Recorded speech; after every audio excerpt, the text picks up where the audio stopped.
tubashimira ko mudukunda natwe turabakunda. Uyu munsi munyemerere turebere hamwe ibyamamare bitanu byize mu mashuri ahenze mu gihugu cyacu cy'u Rwanda. Ese wabaga wahoraga wibaza ku bigendanye n'ibyamamare bitanu byaba byarize mu mashuri ahenze mu gihugu cyacu cy'u Rwanda? Uyu munsi munyemerere turamburire hamwe igitabo kitwereka ibyamamare bitanu byize mu mashuri ahenze mu gihugu cyacu cy'u Rwanda. Mu mugani wa Kinyarwanda baca umugani uvuga uti burya igiti kigororwa kikiri gitoya. Uyu munsi rero munyemerere turebere hamwe abahanzi batanu cyangwa ibyamamare bitanu muri rusange, yaba muri komedi, futuboro, imyidagaduro muri rusange.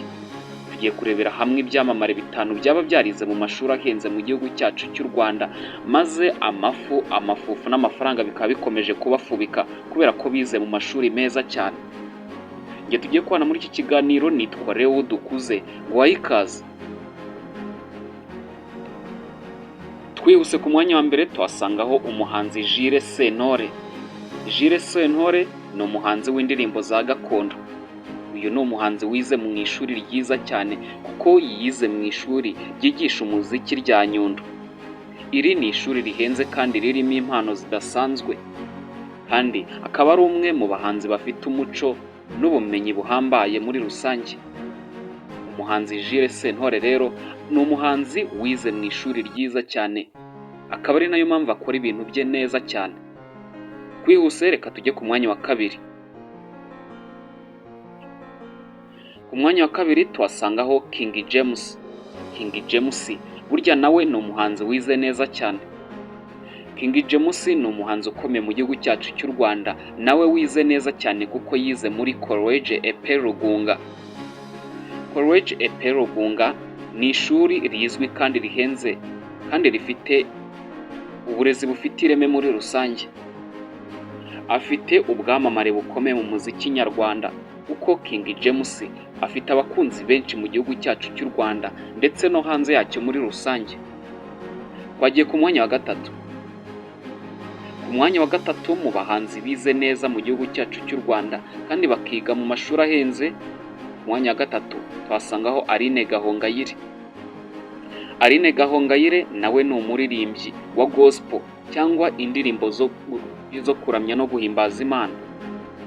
Aline Gahongayire nawe ari mu bahanzi bize neza mu gihugu cyacu cy'u Rwanda kuko yize muri College Centre wa Nyanza. Uyu ni umuhanzi wize neza, akaba ari nayo mpamvu akomeje kugenda yitwara neza mu muziki nyarwanda, kuko iki ni kimwe mu kigo gihenze mu gihugu cyacu cy'u Rwanda.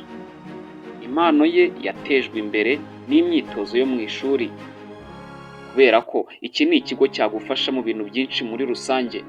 Aline Gahongayire nawe tumaze kubona ko ari umuhanzi wize neza mu gihugu cyacu cy'u Rwanda.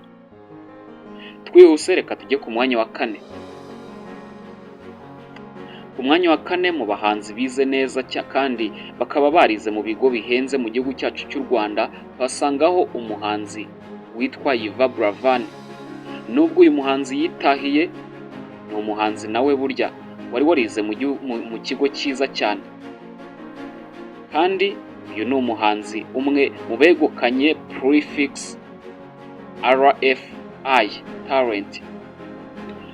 Nyuma y'uko yegukanye Prefix RFI Talent, ni umuhanzi wakomeje kugenda ashimisha abanyarwanda muri rusange.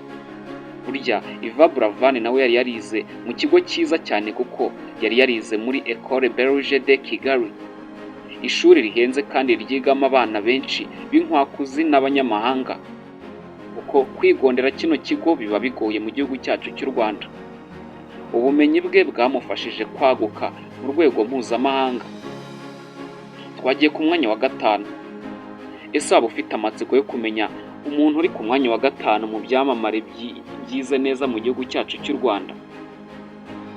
Mbere y'uko mbabwira icyamamare cya gatanu, banza ukore kuri subscribe niba utarakoze kuri subscribe, kuko uyu ni umuyoboro wa YouTube w'abasobanutse kandi basobanukiwe witwa Leo TV Entertainment. Niba wakoze kuri subscribe, Imana iguhe umugisha. Ku mwanya wa gatanu tuhasangaho Miss Mutesi Jolly.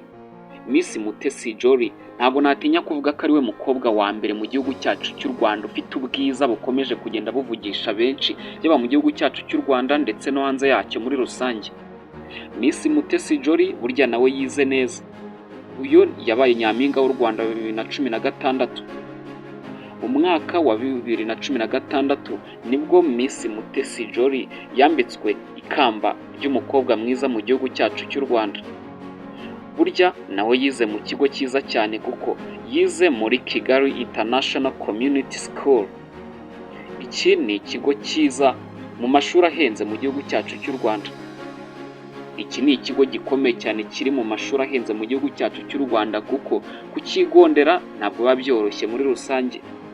Ubumenyi bwe bwamufashije kuba umunyamuryango mu bikorwa mpuzamahanga, kubera kuvuga indimi nziza, kubera kuvuga indimi neza muri rusange kandi akazivugwa adategwa, kuko uyu ni umutegarugori wize neza muri iri shuri nk'uko tumaze kubibona ryitwa Kigali International Community School.